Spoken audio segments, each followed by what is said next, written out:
and turn them into a dining delight. All of you have thrown yourself into the task. The question is, did you manage to infuse the taste of home into your creations? How many people cook fish here? How many people did not cook fish? I'm like, what? Fish? Everyone? Seriously, guys? Amongst the sea of fishes, there were a few that caught our eye. If we call your name, bring your dish up to the tasting table. Sham, sit up. The judges call my name first. I am just beaming with pride. I'm just like, what? You gotta kidding me! Tell us what you have here. So I named this dish Semoga Bahagia. It's a pan-seared sea bass with some cauliflower puree, sambal tumis, pomegranate and beetroot relish, and fried radish. All right, I'm gonna go for this cauliflower puree first. Are you hoping for the skin on your fish to be crispy? I'm not expecting it to be so crispy. The star is actually the sambal.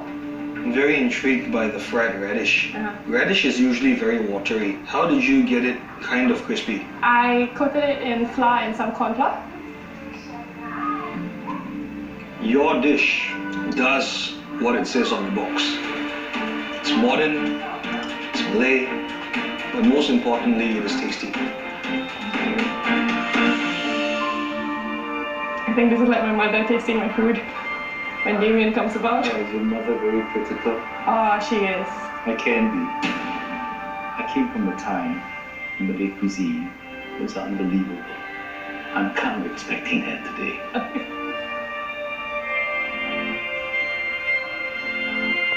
Honestly, this is the modern Malay cuisine that I would pay for.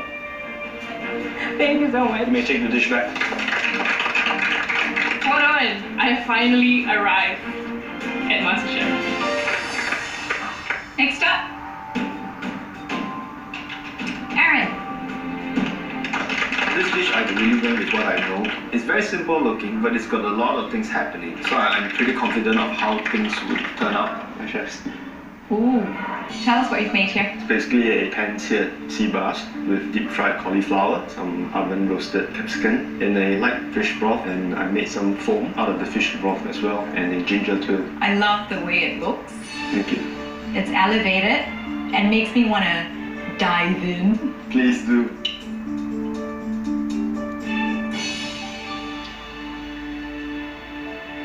Aaron, I'm really impressed.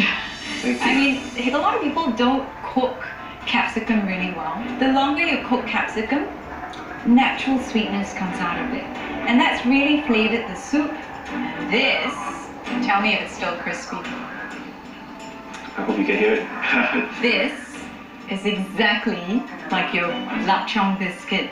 This just takes the entire dish up a level. It's delicious. Thank you so much. And your Chinese background comes right through. Thank you, chef. So they're so happy that they kind of understood that everything is there with a purpose, and not just looking pretty, which is exactly what I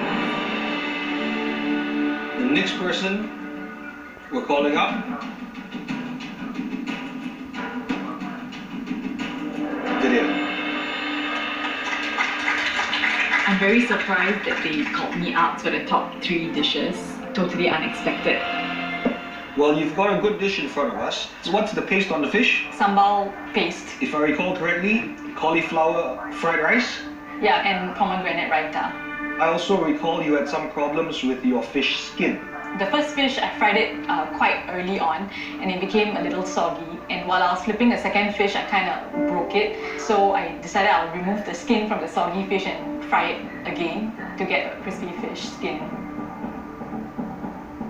So this is Frankenfish over here. I love the crispy skin on it. I love the acidity. I love the freshness. I would eat this dish again. But did you believe you're a good cook? I think I put in a lot of effort into my cooking. My aim when I cook is to make people happy. Very short sentence. You've made me very happy today. Yay. Thank you. We had planned to taste only 3 dishes, but we were impressed by a dish with a clear vision and a point of difference from everyone else. I didn't touch any fish, meat or meat.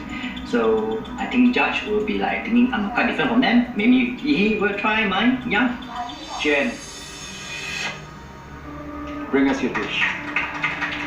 Going into tasting, I'm not confident. Out of all the judges, Chef Damon is the most intimidating to me.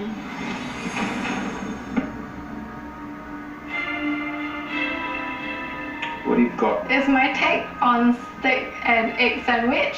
So I just made a quick flatbread with some grated beetroot. Okay. And there's a cornel of the ricotta and roasted cauliflower puree, some pickled onions, and a parmesan twirl on top. I'm supposed to eat everything together?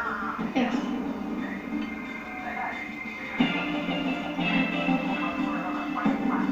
I think you handled every ingredient correctly. The bread, very well done. Oh. Okay. Ooh! You know you could sell this in a cafe for like $35, right? Oh, really? I'm not even going to use cutlery.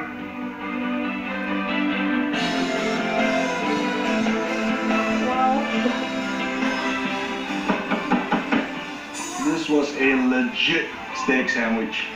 I would eat this any day. Thank you. Well done, Kathy. Bye. Well done, everyone. But we do have to pick a winner. So the 4 cooks who brought their dishes up, please come to the front. It's exactly a good spot to be in because you really got to keep the A game and bring the party. You know, when you guys lifted the mystery box, all I saw were these stunned faces. But you know what you did? You brought it home. Thank you, you guys. However, we've chosen a winner. The winner of today's mystery box challenge is a person whose dish was packed, full of flavor, and captured a real authentic sense of home. That person is Aaron. What? Me again?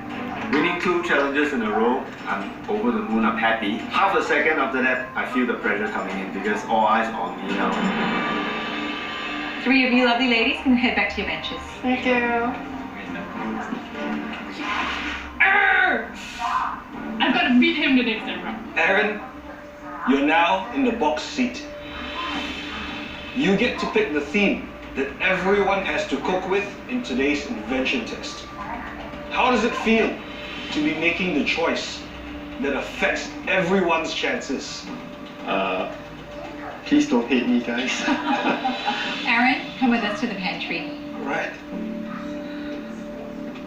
I'm feeling quite nervous because knowing Aaron, he will choose something, to his advantage.